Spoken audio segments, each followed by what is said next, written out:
You know what I like? Anime. You know what else I like? Good anime. You know what else I like? Anime that I haven't seen. So, by those strict criteria, it stands to reason that, to me, the best anime is a good one that I haven't seen.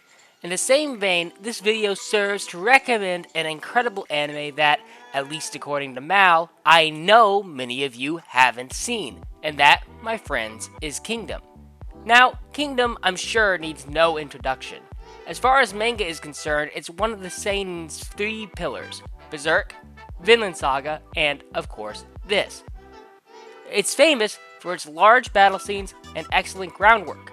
However, while the series of course does well in Japan, its ratings here in the West and in the greater weeb sphere is basically non-existent. Why is that? Well, there's a few reasons. For one, it's long. Like, this series is nearly 1,000 chapters, not exactly a welcoming number for newcomers. Next, it is an ancient historical epic, which again, besides arguably Vinland Saga, isn't really explored at all in other major anime. And speaking of, the third and I think the most major reason is that the anime starts out with quite possibly the worst possible opening I've ever seen. I'm sure that somewhere along the lines, most of the people watching this video have at least tried to watch Kingdom. Cause, let's face it, amongst the people who read seinen manga, most of you have already read Kingdom. But this video is for those who aren't really into manga, but want something more visual. Yeah, that's right, I'm about to recommend this. The animation for the first 30 odd episodes of this long running series is truly atrocious. Absolutely the worst I've seen, including 2016 Berserk. But now let me give you my spiel as to why anime watchers, not just manga readers, deserve and should go and check out this series. First off, for those who somehow haven't ever heard of Kingdom, let me give you the basic rundown. Kingdom is an historical period epic set in ancient China, around 210 BC, focused around the Seven Warring States period. In it, we follow Issei, a young king who would eventually go on to topple 6 of the 7 states to unite China into one massive empire, and Shen, the main character and a servant boy who aspires to grow past his station in order to become the strongest general under the heavens. In a way, the synopsis almost sounds like a cut and dry shonen series, and in some ways, it kinda is. Kingdom shares a lot of its draws with many non-seinen mangas, such as, in my opinion, One Piece, because while the series are not at all similar, they share some traits that make them both excellent, namely their characters and world building. If I were to describe the general feel of Kingdom in 2 words, I'd say that it's a shonen seinen, a series that covers the deep and dark topics that are common in the medium alongside the more grander and peppy chapter by chapter flow of the former's flagship series. Sticking with the One Piece comparison, what makes Kingdom so incredible is, first, its incredible art, story, and multiple moving pieces and groups of characters, but also, even more than One Piece, its incredible jaw-dropping action sequences. Now, I'm not going to spend much time explaining why Kingdom the manga is good. Odds are, if you're watching this channel, you've already heard of it and have already heard or read this whole argument 1,000 times before. It's like making a video saying that Berserk is good. Like, yeah, 90% of the internet already figured that one out, chief. And even though Kingdom isn't that popular, it's still extremely high rated. So what's the point of this video, right? Well, the point of this video are for those viewers who prefer an anime compared to the manga. Don't get me wrong, the Kingdom manga is certainly better than the anime. But for those who want to experience Japanese media via that form, Kingdom is typically not a series that people point toward as being a good adaptation. And again, who can blame them? Going back to the start of the video at Season 1 of the anime looks like, well, it looks like this. So, it should come as no surprise that the anime isn't really recommendable. But let me tell you why that's not the case. Take a look at that rating. See that 7.8? Yeah, it's not incredible, but for a show that looks like this, that is still a really good score. So, why is it so high when the animation is so poor? The answer is that while the animation for Kingdom Season 1 might be the worst thing ever, pretty much every other aspect of the series is incredibly good. The music, awesome. The story, I don't think it needs any explanation that Kingdom has an incredible story. And the characters, goated. I think Shin might be my number one hot-headed main character of all time, as a matter of fact. The dude just radiates the energy of those dumb characters like Natsu, but also really just is a good leader that covers all his bases. The man knows he's dumb as a brick, and so he is quick to compensate for that with good comrades. Though admittedly that doesn't really come into play until the second half of the first season, and especially the second season. Kingdom is a series that takes place over the span of many years, and so Shin, while he starts off as admittedly quite annoying, quickly grows into one of the best war MCs I've ever seen. And don't worry, it doesn't take that long for him to grow from a mid-protagonist to one of the best ever. Speaking of the second season and beyond, yeah, you know that complaint I had about the animation? It's completely gone by the time season 2 rolls around. Yeah, there's clunky CGI here and there, but for the time Kingdom Season 2 came out, I can truly say that this series is absolutely beautiful and breathtaking to watch at times. There just isn't any other anime on the market that shows these sort of big, realistic battles like Kingdom does. And it doesn't skimp on the showing of those either. You constantly get camera zooms back to the bird's eye view of the battlefield, allowing the viewer to take in both the sheer magnitude of the battles, but also some of the strategies the various armies use throughout. With those in mind, even though it has a rocky start, I say that of the big three seinen, Kingdom arguably has the best adaptation, considering how long it is. Yes, Vinland Saga is better in the animation and episode-to-episode quality, there's no denying that, but it's also a much shorter series than Kingdom is, so for a show that is this old based on a manga that is this long, it is really incredible how good this series really is. And for as bad as the animation of Season 1 is, admittedly you do get used to it over time. You see, the reason why they use CGI is to animate some of the larger battle scenes that just wasn't easily doable back in that time when it came to hand-drawn animation.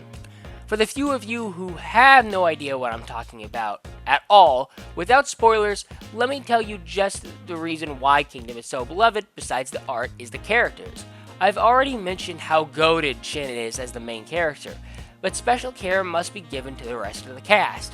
It is because of this cast that, in my opinion, Kingdom is so unique, as it really gives off that One Piece-esque feeling of having multiple different moving parts and characters from saga to saga in a way that very few manga or anime actually manage to replicate. But what makes Kingdom so good is that, besides the world building, it excels in quieter moments as well as with the action. These multifaceted moments of excellence are something that not even One Piece, who I think everyone can agree the best part of which is the world building, manages to succeed in, as even One Piece frequently falters with the chapter-to-chapter action and some of the quieter moments. That's not to say that they aren't there, because they are, but nowhere near to the same scale as those in Kingdom. You really get a feel for every character, and on top of that, every character feels important and is given grounded, realistic goals and character arcs that set Kingdom apart from the rest of the pack. It's just so damn interesting seeing all these moving parts and how all of these parts play a crucial role on both sides of a major conflict. Kingdom doesn't pretend that our protagonist state, Kin, is a perfect entity, nor any of the warring states as a matter of fact. Though one could argue that Issei is by far the best king protagonist-wise in the series, at least amongst those kings that we've actually seen. Hell, Season 1 of the anime opens with a description of the Massacre of Chanpei, a battle where Kin saw the mass execution of 400,000 surrendered soldiers via mass graves. This massacre of Kin on their fellow man plays a role in many of the ongoing conflicts throughout the series, but never as an over-the-top plot contrivance. Like the actual history Kingdom is based on, events like the Massacre of Chanpei serve as a backdrop that influence others and their actions without being a major rallying cry that many of these events tend to be. In a way, what makes Kingdom incredible is its action, attention to detail, but also its foreshadowing and careful plot work. And to make matters even better, the animation, once you get past the first season, like I said, is simply sublime. It's not the absolute best I've ever seen when you're up close and personal with the cast. Like, it's good, don't get me wrong, but not the best. However, when the camera zooms out and the focus instead goes to the wide shots of the huge overall battlefields, the anime just looks absolutely gorgeous. I think the strongest aspect of Kingdom has to come from these wide angle shots, as the animators in Hara, the author of the manga, allows the reader to not only take in these wide, immense, jaw dropping scenes, but also perfectly understand what's happening strategy wise in every moment. Frequently, when it comes to large battle scenes in anime and in hell, most media in general, direction tends to focus on either the man-to-man focus like in Lord of the Rings, Re:Zero, or Berserk, or it takes too wide a shot in an attempt to show the massive battle while losing the picture of the overall war. The Legend of Galactic Heroes is an excellent example of the latter. That, while being an absolute peak series by itself, kind of falters when it comes to showing the actual wide strategies of the battlefields. It tries to make up for it with diagrams and explanations, as the reason for that was definitely the constrictions of the times, but in my opinion, the Kingdom anime definitely does it the best. You get to see the gritty man-to-man combat on top of perfectly understanding the movements of literally thousands of troops, what they're doing, where they are in respect to their allies and enemies, as well as the individual formations of each of their regiments and why they're used. It's simply good war fiction. Plus, it's not like Kingdom just focuses entirely on the fighting aspect either. It also takes into account the political side of things, such as the giant power struggle between Eisei and Kin's leading chancellor, Ryo Fui, who were both vying for dominant political power during this stage of the Warring States period. Due to this, Kingdom's arcs are frequently divided between two theaters, the jaw-dropping non-stop action on the Shin side of things, which admittedly much more than half because he is the main character, but still, and the political side with Sei's half. Both are awesome, exceedingly entertaining, and tie incredibly well with each other to create several awesome, all-encompassing arcs. As an aside, one aspect I especially love about the political half of Kingdom is just how real everything feels. For example, while the Eisei King faction, Eisei being the future emperor of China and the main character's best friend, and Ryo Fui faction, a major antagonistic force present from early on in the manga and anime, they're both members are political enemies, though they are still all members of the Kin state. Due to this, when the chips are down and the state's back is against the wall, you'll frequently see that they do still come together and work with one another to ensure their people's goals are met. I really like this angle, as it played on the trope that I see all too often where political enemies like this are too busy stabbing one another in the back to actually bother with running a functional country. That's what makes Kingdom so good. It is a series that prides itself on being based on history while not constraining itself to the limitations of the genre. Is it entirely accurate to that history? No. Are some of the battles and locations fantasized and overblown for dramatic effect? Yes. But does that matter? Of course it doesn't. It's still an incredible romp into ancient China that has the world building, storytelling, and awesome action shots to deserve its placement amongst the all-time greats of anime and manga. For that reason, it goes without saying that, while the anime's first season might leave a lot to be desired in the animation department, this series is more than worth watching. Again, I know the first season's animation is this, but that doesn't mean it isn't worth your time.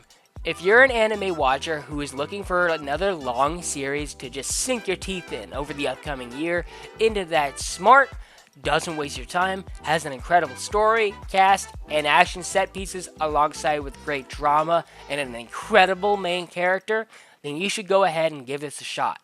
Again, just to beat this dead horse, I know that first season looks rough, but for as bad as this animation is, that first season still has this mal rating. That's not a common feat, and it isn't one that you should ignore. Basically, get out there and watch it.